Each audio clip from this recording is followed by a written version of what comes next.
Hey guys, I wanted to share a couple suggestions for planning for the weekends, planning for alcohol, planning for treats, especially if you're looking to follow some type of clean eating plan or, just find a little bit more balance and get off the yo-yo wagon. That sometimes happens when you start to follow some type of like stricter nutrition plan, like you're working towards a weight loss goal, you start eating healthy and 4 days into it, like Thursdays, you hit that wall and you're like, ugh. And then by Saturday, you've worked everything in reverse from everything that you did Monday through Thursday, and you've kind of started yourself from scratch on Monday again, which is pretty common. So I'm going to share kind of a little bit of a story about what works for me, a couple tips that I would suggest that have helped me stay on track for the most part on the weekends. And I will say that I do indulge. Like, I am not the person that eats clean 100% of the time. I do drink alcohol.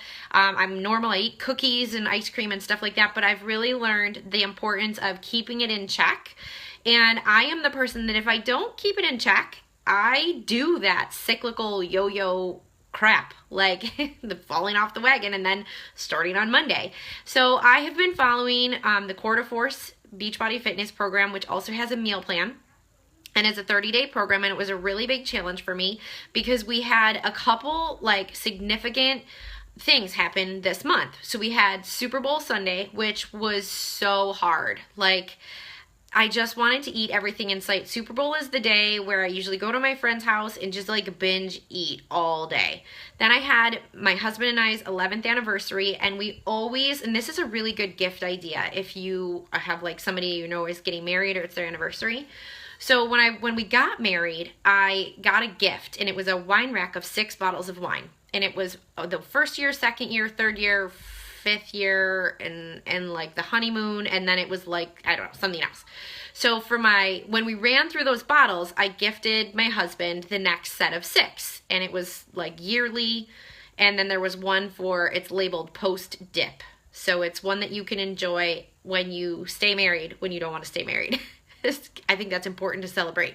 But anyways, we celebrated our 11th anniversary during Core de Force. Now, can I drink on the Beachbody programs? You can, actually.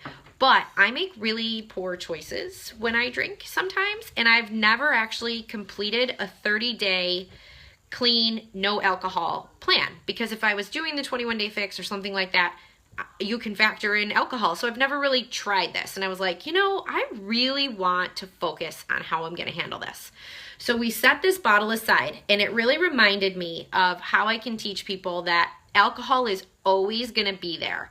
Anniversaries are always going to be there. Birthday parties are always going to be there. Celebrations, like everything revolves around food, especially the weekends.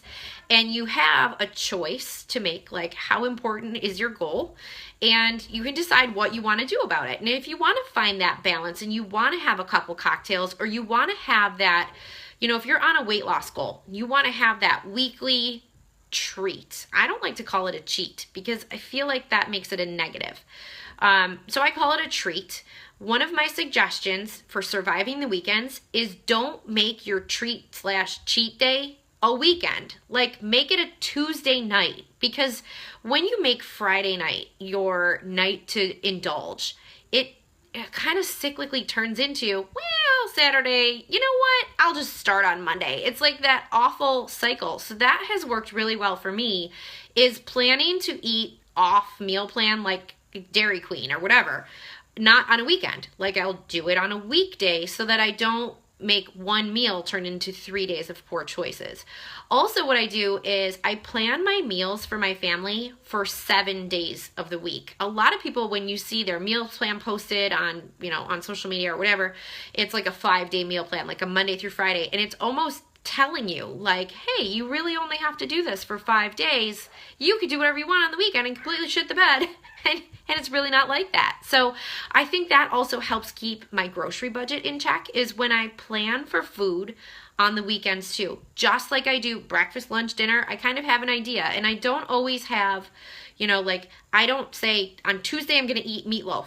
I just say one day this week I'm going to make meatloaf. And that really helps with weekend planning, because I can use up my leftovers or whatever, and that keeps my budget in check. But I do plan my meals for the weekends. I also exercise on the weekends. I don't take the weekends off. If I'm going to take like a recovery day or a rest day, another way to survive the weekends is to take a rest day on an alternate day, like a weekday. So if you have a really long day at work, like on Thursday, and you don't work on the weekends, make Thursday your active recovery day or your total rest day in your exercise routine, because that just takes that focus away from giving up on yourself for those weekends, right? So if you treat your weekends like they're weekdays and your weekdays like they're weekends, it actually, for me at least, helps me stay on track, plan my budget, plan my meals, stay successful and consistent with my nutrition. For the most part, I'm not going to say that I don't overindulge once in a while. Again, this is why like this is not open yet, is because when we open this, we will drink this whole bottle. Like that is our anniversary treat. We take a couple hours to ourselves and we split the bottle of wine, and that's what we do. And that's okay to understand that, like, that's normal too. And then the last tip that I have is find foods on the weekend that will mirror the foods that you want, but are cleaner versions or healthier versions, which you can pre-portion control, or at least portion control when you're serving. So a suggestion would be like a buffalo chicken wing dip. I have one that I take the cream cheese out of and I substitute plain Greek yogurt. I put in hot sauce and fresh like blue like cheese, like crumbly blue cheese, instead of like liquid blue cheese salad dressing, right? So I can control how much, and you really don't need a lot of blue cheese crumbles for the buffalo chicken wing dip that I make. And if you're following a Beachbody program, or you're looking just to eat cleaner and you're trying to lose a little bit of pounds, like just those small, simple, mindful moments. That's why we talk about mindful moments in some of my private challenge groups, is because it's like all those little things, they add up to big things. Taking your treat night on Tuesday night instead of Friday night will change your routine. Taking a rest day on a Thursday instead of a weekend will change your routine, and it will allow you to find that kind of level playing field instead of this 5-day, 2-day roller coaster. So those are like my tips for success. That works for me. A couple other things is, again, just going online. I use the Team Beachbody website for all recipes because they have the recipes that I'm talking about for healthy swaps for the weekends, like nachos deluxe and how to make a healthier version of pizza. Those are the foods I like to eat on the weekend, but I don't want to keep setting myself back and every Monday wake up going, oh, now I have to like fix this for the next 5 days. I'm going to have to like do a cleanse. I don't want to do that. I just want to eat normal food like all the time. So I hope that helps. Any suggestions or tips that you guys have for surviving the weekends or incorporating, special treats or really great recipes, please share them. Comment below. I'm always open for that kind of thing.